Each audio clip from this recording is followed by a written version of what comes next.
پھر جب یوسف نے ان کی روانگی کے لیے ان کا سامان تیار کیا تو اپنے بھائی کے سامان میں اپنے پانی پینے کا پیالہ رکھ دیا. جب یہ لوگ شہر سے نکل آئے تو پیچھے سے ایک پکارنے والے نے پکار کر کہا, اے قافلے والو تم چور ہو. یعنی ٹھیک ٹھاک سامان لے کے جا رہے تھے کہ پیچھے سے شامت آ گئی. انہوں نے پکارنے والے کی طرف متوجہ ہو کر پوچھا, تمہاری کیا چیز کھو گئی ہے؟ وہ بولے, بادشاہ کا پانی پینے کا پیالہ ہمیں نہیں مل رہا.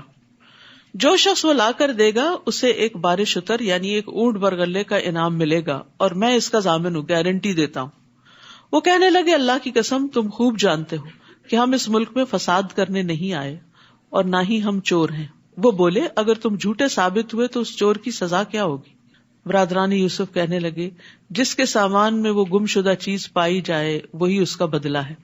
ہم اپنے ہاں ظالموں کو اسی طرح سزا دیتے. یعنی مصر کے قانون کے مطابق وہ کسی کو اپنے ہاں ایز اے کیپٹیو نہیں رکھ سکتے تھے, کسی مسافر کو, لیکن یعقوب علیہ السلام کی شریعت میں یہی تھا. تو اب اسی کو بنیاد بنا کر یہ فیصلہ کیا گیا کہ اگر چور نکل آیا کوئی تو پھر اس کو آپ رکھ سکتے ہیں. پھر اس ضامن نے یوسف کے بھائی بنیامین کے سامان کی تلاشی سے پہلے دوسرے بھائیوں کے سامان کی تلاشی لینا شروع کی. پھر پیالے کو اس کے بھائی کے سامان سے برآمد کر لیا. اس طرح ہم نے یوسف کے لیے تدبیر کی تھی, یعنی یہ طریقہ ہم نے سجایا تھا اللہ کی طرف سے.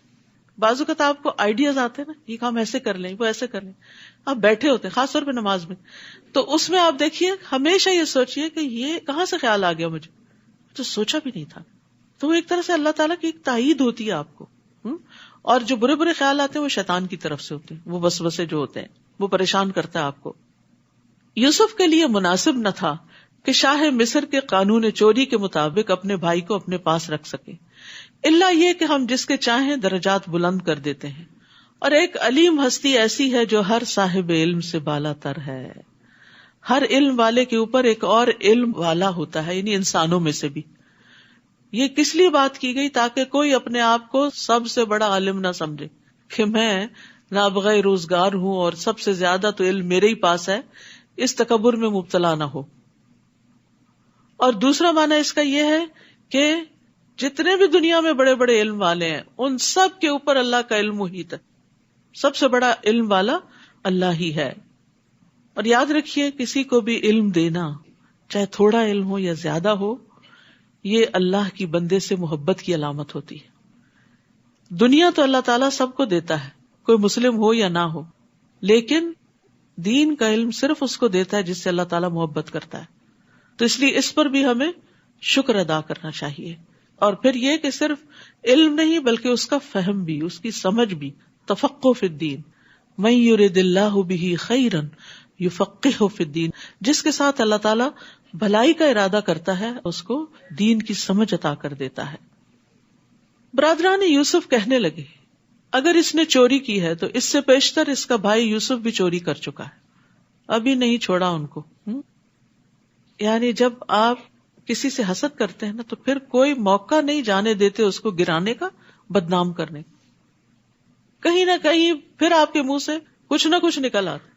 تو آپ نہیں دیکھ رہے کہ کہاں کھڑے ہیں, سال گزر چکے ہیں یوسف کو تمہارے ہاتھ سے گئے ہوئے, لیکن ابھی بھی تم اس کو معاف نہیں کر رہے. یوسف نے ان کے اس الزام کو دل میں چھپائے رکھا اور ان پہ کچھ ظاہر نہیں کیا. سبحان اللہ. یہ ہوتا ہے صبر.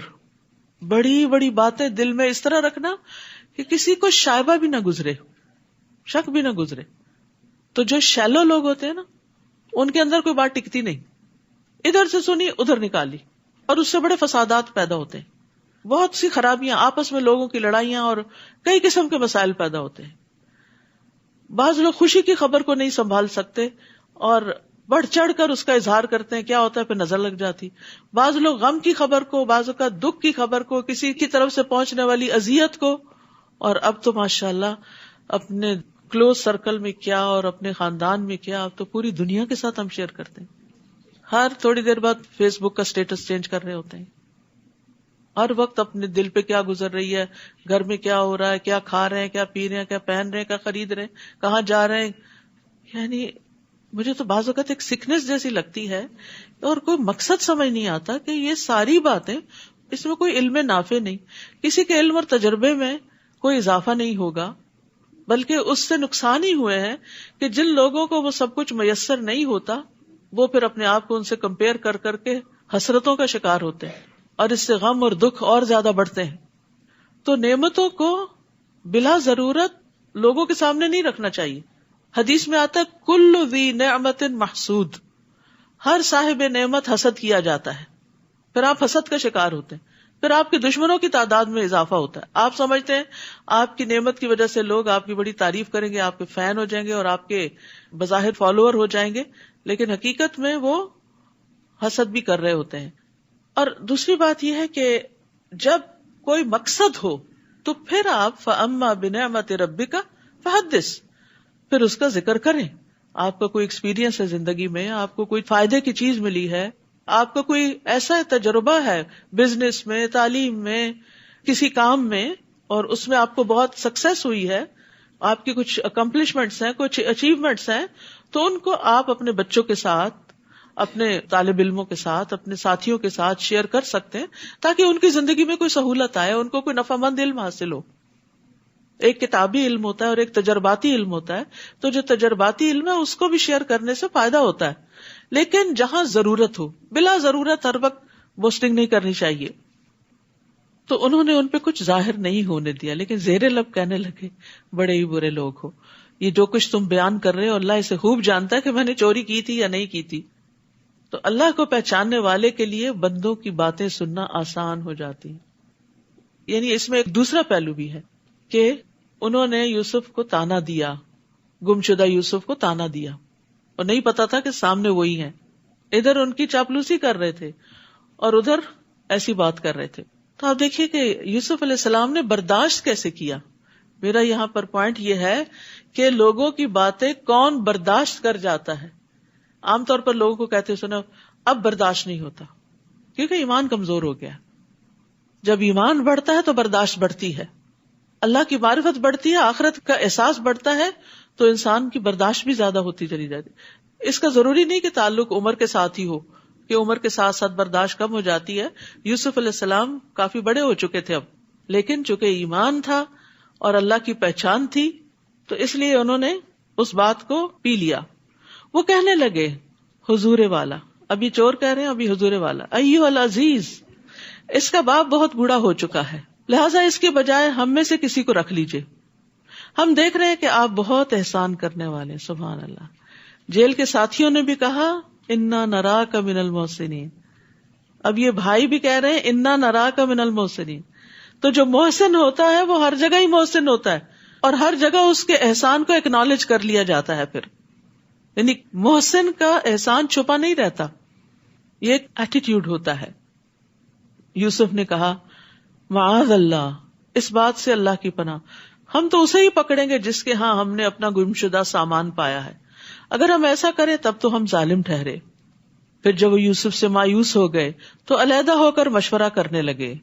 سب سے بڑے بھائی نے کہا یہ پتا ہے کہ تمہارے باپ نے اللہ کے نام پر تم لوگوں سے پختہ عہد لیا ہوا ہے، نیز تم اس سے پیشتر یوسف کے معاملے میں بھی زیادتی کر چکے، یعنی احساس تھا ہم نے غلط کیا.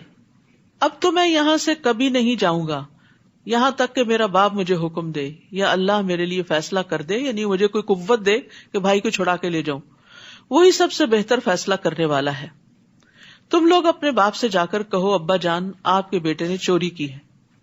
ہم نے وہی گواہی دی ہے جو ہم جانتے تھے، اور ہم پوشیدہ چیزوں کے نگہبان نہیں. ہم نے نہیں دیکھا لیکن بس بات ایسی ہو گئی ہے. آپ ان بستی والوں سے پوچھ لیجئے جہاں ہم رہے، اور قافلے سے بھی جن کے ساتھ ہم آئے، اور ہم یقیناً سچے ہیں. اب انہیں اپنی سچائی کا یقین دلانا پڑ رہا ہے کیونکہ اعتماد کھو چکے ہیں.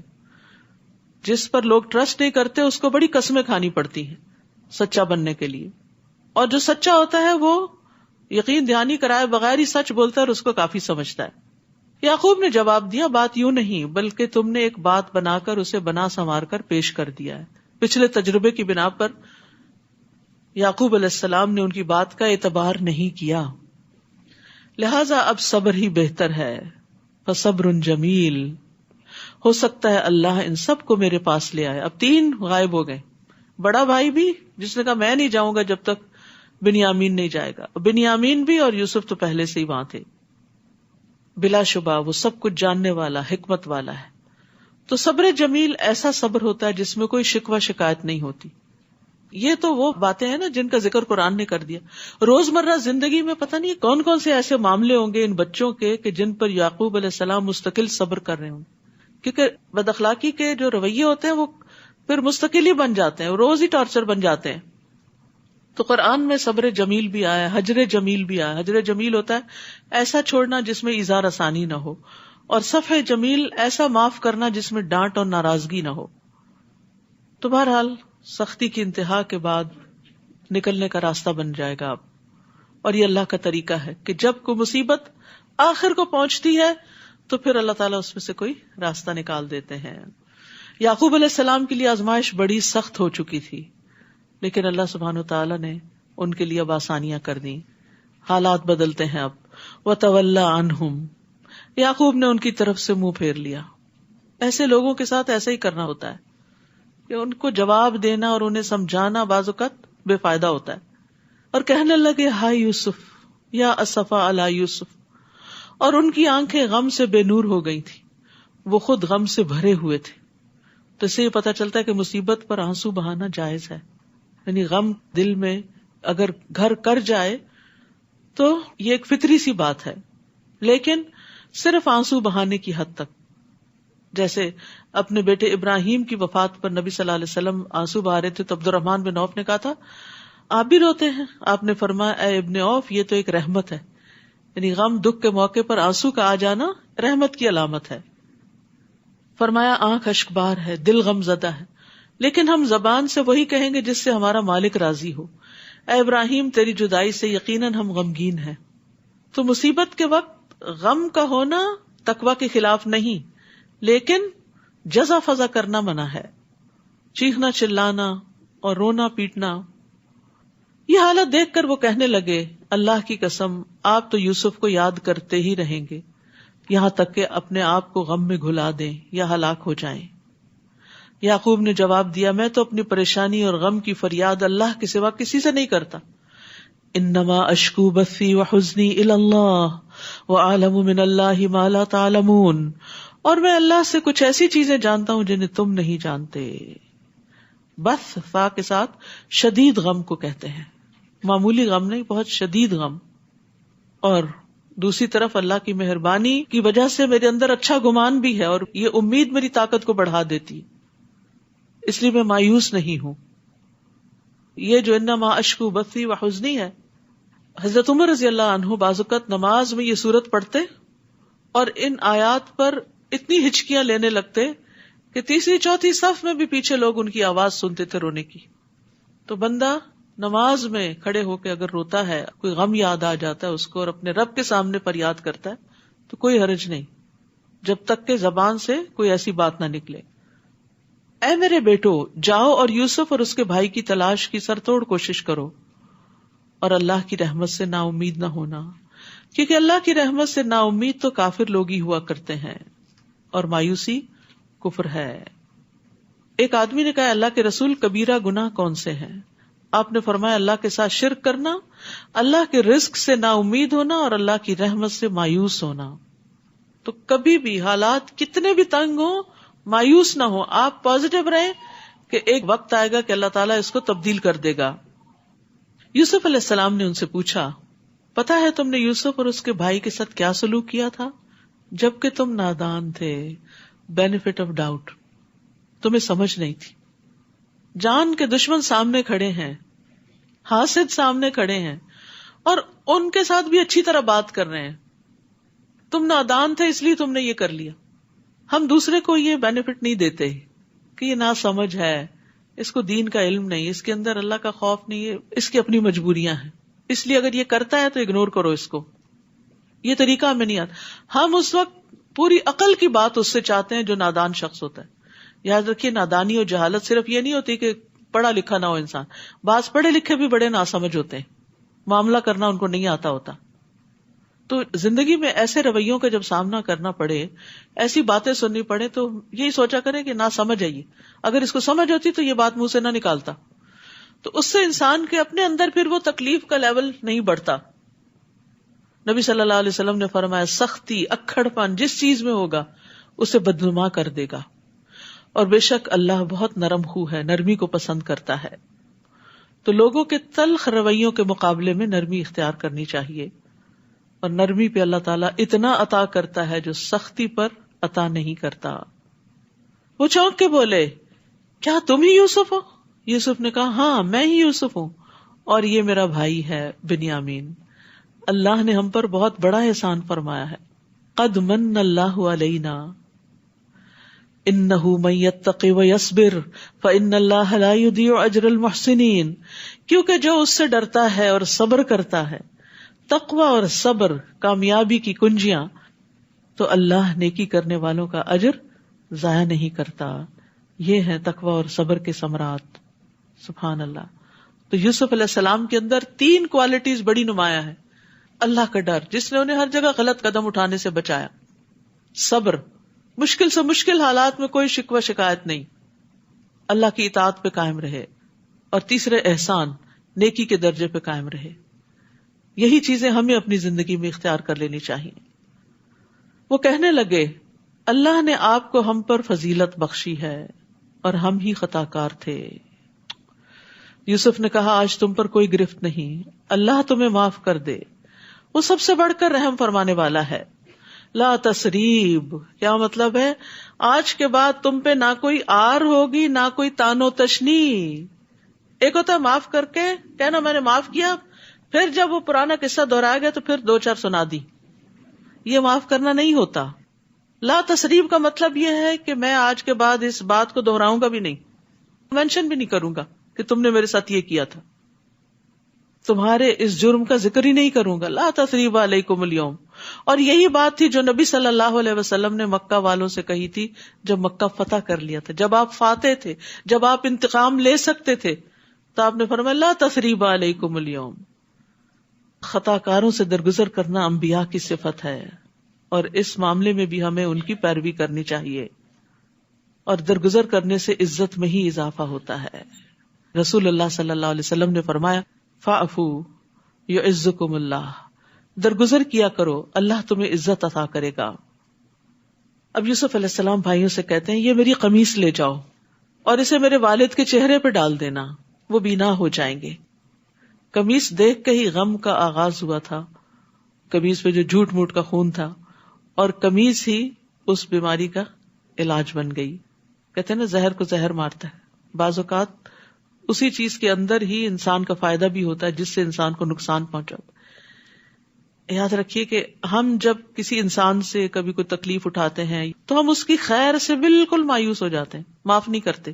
نتیجہ کیا ہوتا ہے کہ اس کی خوبیاں جو ہوتی ہیں وہ بھی ہمارے لیے خرابیاں بن جاتی ہیں. لیکن اگر آپ درگزر سے کام لیں، اپنے بچے کو، اپنی بہو کو، اپنے بہن بھائی کو معاف کر دیں، کل کسی مصیبت کے وقت وہ اس طرح آپ کے کام آتا ہے کہ کوئی اور نہیں آتا، وہی آپ کا مددگار بن جاتا ہے. اور یہ معاف کرنے کے فوائد میں سے ہے. اور انہیں لے کر تم سب اہل و عیال سمیت میرے پاس آ جاؤ. جب یہ قافلہ مصر سے روانہ ہوا تو اس وقت ان کے باپ یعقوب نے کہا اگر تم مجھے یہ نہ کہو کہ بوڑھا سٹھیا گیا ہے تو میں یوسف کی خوشبو محسوس کر رہا ہوں. یہ بھی اللہ کے اذن سے تھا. یوسف چند میل دور کنویں میں تھے، خوشبو نہیں آئی، اللہ کا اذن نہیں تھا. اور ابھی قافلہ مصر سے نکلا ہی ہے تو یہاں خوشبو آ رہی ہے.